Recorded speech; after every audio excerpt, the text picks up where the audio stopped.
Muy buenos días, abogada. Mi nombre es Brian Daniel Serrano. Mi número de cuenta 2024-1008-0168. Pertenezco al campus de Ciguatepeque, UTH. Bueno, le voy a explicar sobre los puntos de la tarea, comenzando con el punto número uno, que sería la voluntad para celebrar actos civiles en el derecho romano.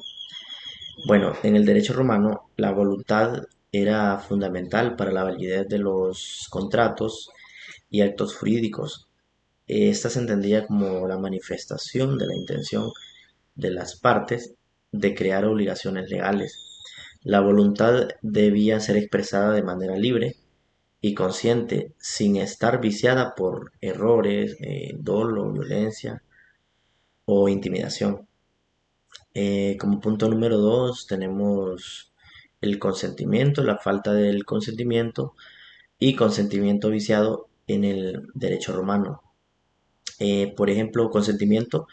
En el derecho romano el consentimiento era la concordancia de las voluntades de las partes respecto a los términos y condiciones del contrato.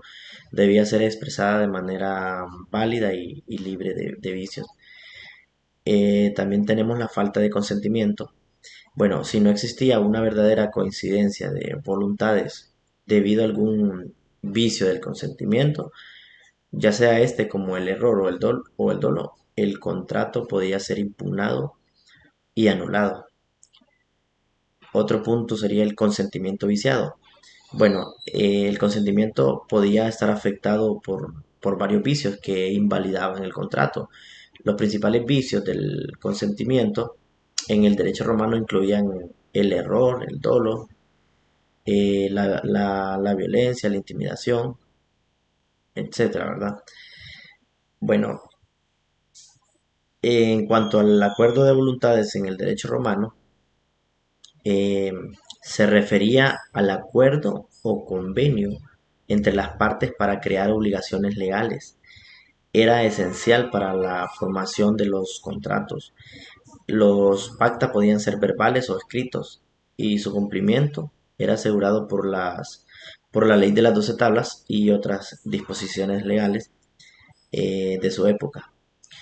Bueno, también tenemos el dolo y sus diferentes tipos en el derecho romano. Bueno, dolo en el derecho romano se refería a la astucia o engaño empleado por una parte para inducir a la otra a celebrar un contrato. Si el dolo era descubierto, el contrato podía ser anulado. Y dentro de los tipos de dolo en el derecho romano encontramos el dolo principal y el incidental. El principal es cuando el dolo es el motivo principal para inducir al contrato, y el incidental es accidental o secundario en la formación del contrato. El- Ahora los tipos de error en el derecho romano. Bueno, entre los tipos de error tenemos el error negotio. Este error sobre la naturaleza o calidad del objeto del contrato. Por ejemplo, creer que se está comprando una esclava libre cuando en realidad es esclava de otro. Tenemos también el error in demonstratione.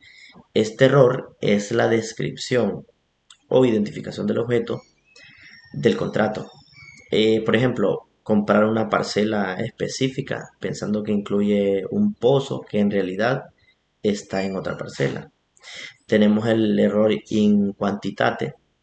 Bueno, que este sería el error en la cantidad del objeto del contrato. Por ejemplo, comprar 100 unidades de trigo creyendo que son 1000. Otro sería el error incorpore, que es el error sobre la identidad física del objeto del contrato. Por ejemplo, comprar un caballo específico creyendo que es otro distinto. Error en la sustancia. Este sería error sobre la sustancia o cualidades esenciales del objeto del contrato.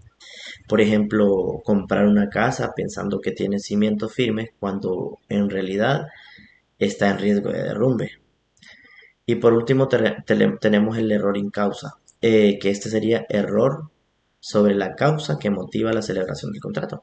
Por ejemplo, donar dinero creyendo que es para la construcción de un templo, cuando en realidad es para otros fines.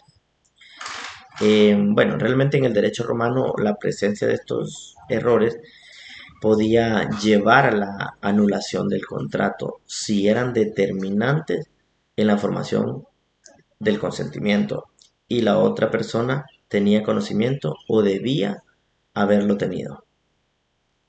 Ya para concluir, ¿verdad? En el derecho romano tenía un enfoque detallado respecto a la formación de la voluntad y los vicios del consentimiento en los contratos y otros actos jurídicos, estableciendo estos principios que influyeran significativamente en el desarrollo del derecho civil posterior, ¿verdad? Bueno, muchas gracias y esto es todo de mi parte.